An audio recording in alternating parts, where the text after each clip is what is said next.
అందరికీ నమస్తే. మీకు అందరికీ తెలుసు మొన్న కరీంనగర్లో కేంద్ర మంత్రి కట్టర్ గారు వచ్చినప్పుడు కరీంనగర్ కలెక్టర్ మహిళా కలెక్టర్ ఆమె పేరు సత్పతి పమేలా ఆమె పైన మంత్రి పొంగులేటి శ్రీనివాస్ రెడ్డి ఎంత అసహనం వ్యక్తం చేసిందో మీకు అందరికీ తెలుసు. కామన్ సెన్స్ ఉందా? భీమర్పేటలో చేసినావు, అక్కడ ఏం జరిగింది ఏం లేదు. జస్ట్ ఆ గన్మెన్లు ఎవరో పొంగులేటి శ్రీనివాస్ రెడ్డికి తాకితే, పొంగులేటి శ్రీనివాస్ రెడ్డి మీద పడితే కాదు, పొంగులేటి శ్రీనివాస్ రెడ్డికి తాకితే. ఎందుకంటే వీళ్ళు పొంగులేటి శ్రీనివాస్ రెడ్డి అనే వాళ్ళు పైనుంచి దిగొచ్చిండ్రు. ఆయన మంత్రి అయిండు కదా, కాబట్టి ఇప్పుడు ఆయన మనిషిని కాదనుకుంటున్నాడు బహుశా.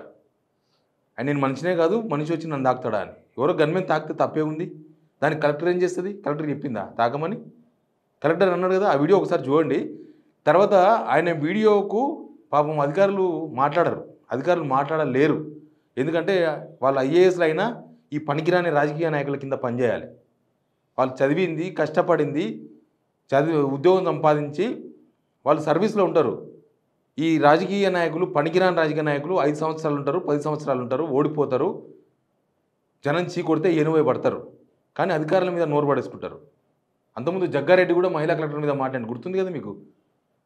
ఈయన ఫోన్ ఎత్తలేదని చెప్పేసి మొగుంతోన పండుకుందా అని అడిగిండు. కామన్గా అయిపోయినాయి ఈ మధ్యకాలంలో ఇవి. పొంగులేటి శ్రీనివాస్ రెడ్డి వీడియో చూడండి ఒకసారి, మళ్ళీ ఒకసారి గుర్తు చేద్దామని వీడియో ఇస్తున్నా, తర్వాత మాట్లాడదాం.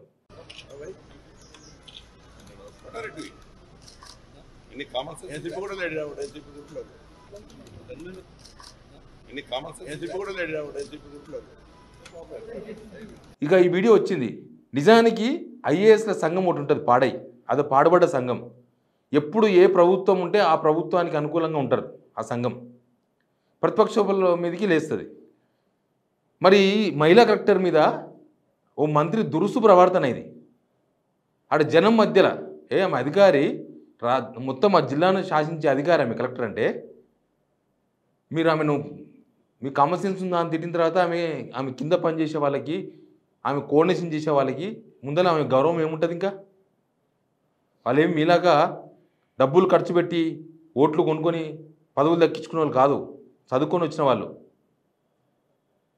అనేక పరీక్షలు రాసి వచ్చిన వాళ్ళు. అంటే సమాజంలో చదువుకున్న వాళ్ళకి వాల్యూ లేదా? రాజకీయ నాయకులకే వాల్యూ ఉందా?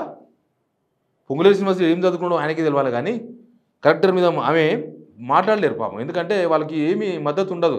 ఓలా రివర్స్ అయింది అనుకో, ఆమె నీకు కామన్ సెన్స్ ఉందా అంటే ఆమె కనుక ఒక్క మాట నీకుందారా కామన్ సెన్స్ అన్నదనుకో, లేకపోతే ఒక్కటి చెంప మీద వేసిందనుకో, ఉంటుందా ఇజ్జతు? పొంగులేటి ఇజ్జత్ ఉంటుందా? చచ్చిపోవాలి. ఎవరన్నా అనే పాలేరులో అయినా చెరువు ఉంటే చూసుకొని చచ్చిపోవాలి దాన్ని వాడి. కానీ పాపం ఆమె ఏమనలేక ఆమె ఇన్స్టాలో ఒక పోస్ట్ పెట్టున్నది. ఏమని పెట్టుకుందంటే, నేను మహిళను, సందర్భానికి తగినట్లు ఉంటాను, మండిపడగలను, వికసించగలను, విరుచుకుపడగలను, గడ్డ కట్టిపోగలను, అవసరమైతే కరిగిపోగలను.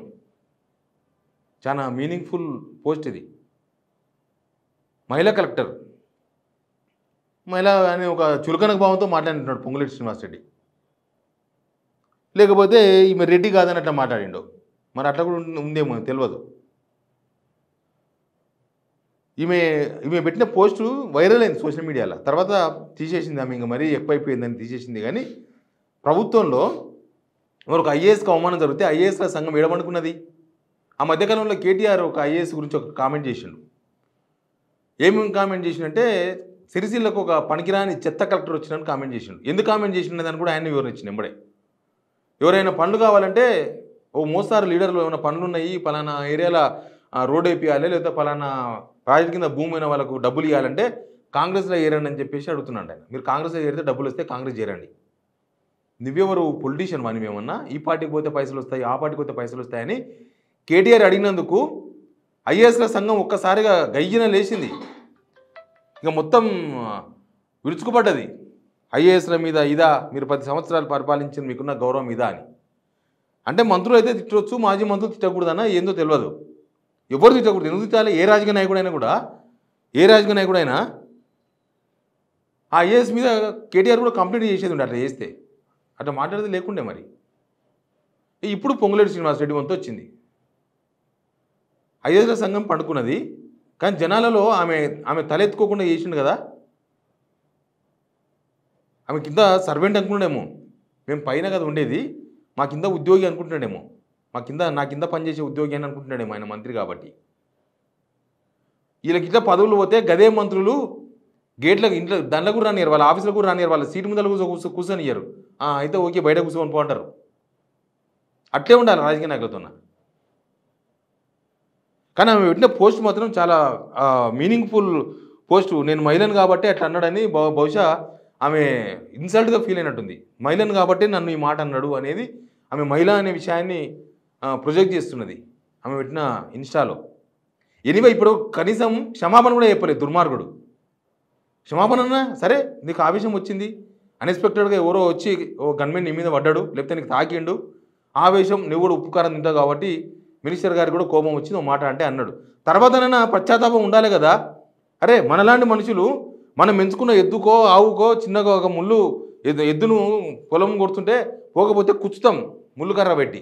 కుచ్చిన తర్వాత మళ్ళీ కొద్దిసేపటికి అన్నం తింటే బాధపడతాం, అరే దానికి అనవసరంగా గుర్తిం కదా అని. ఓ బర్రెను 4 దెబ్బలు వేస్తే బాధపడతాం, అరే అనవసరంగా గుర్తిం కదా ఏదో ఆవేశంగానికి. అట్లాంటిది ఈ మనిషి ఒక మహిళా కలెక్టర్ను జనాల్లో పట్టుకున్నంత మాటని ఇప్పటి వరకు మళ్ళీ ఏమి తెలియనట్టు మాట్లాడింది, ఆయన మూతి కాదన్నట్టు, అసలు కనీసం క్షమాపణ కూడా చెప్పలేదు. అంత దారుణమా, లేదా అంత అహంకారమా మంత్రినని?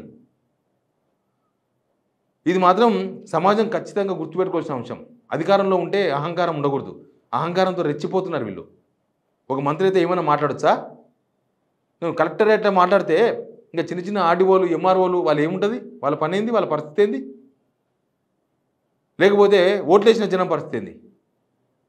ఇది మాత్రం ఒక మంత్రిగా కరెక్ట్ కాదు పొంగులేటి శ్రీనివాసరెడ్డి చేసింది. దీనికి ఇప్పటికైనా సరే ఆయన ఒక క్షమాపణ చెప్పైనా సరే ఓ పశ్చాత్తాపం ప్రకటించకపోతే అనుభవించక తప్పదు. Please subscribe signal TV.